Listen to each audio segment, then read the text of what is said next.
अस्सलामुअलैकुम, मैं हूं अतार अब्बास। आप देख रहे हो यूट्यूब चैनल अतर टेक। जी, आज हम लोग इस टॉपिक पे बात करेंगे एलईडी लाइट कैसे फिक्स की जाती है। आप हमारी वीडियो के साथ जुड़े रहिएगा।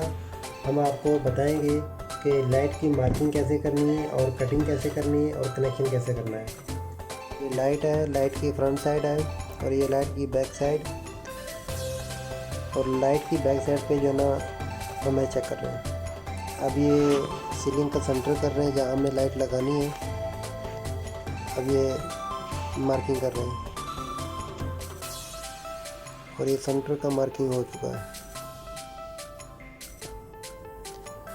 और ये वीडियो है मार्किंग की,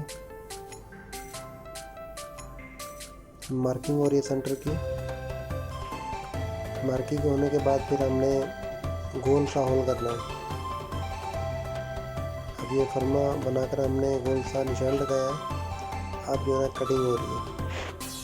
कटिंग होने के बाद फिर हम जो है ना यहाँ पर एलईडी लाइट फिक्स करेंगे। अब ये कटिंग हो चुकी है। ये होल आपको दिख रहा है एलईडी लाइट के लिए कंप्लीट हो गई। और उसके बाद जो है ना इसके अंदर वायर है, अंदर हाथ डाल के हम लोग वायर जो है ना नीचे निकालेंगे। ये वायर नीचे निकाल दिए।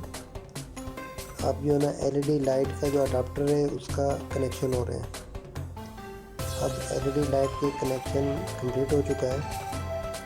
अब जो है ना लाइट फिक्स की जा रही है। लाइट जो है ना फिक्स की जा रही है और ये लाइट कंप्लीट हो चुकी है। और उसके बाद हमने पावर ऑन कर दी। अब ये लाइट ऑन हो गई। अगर वीडियो अच्छी लगे तो लाइक कर देना, कमेंट्स में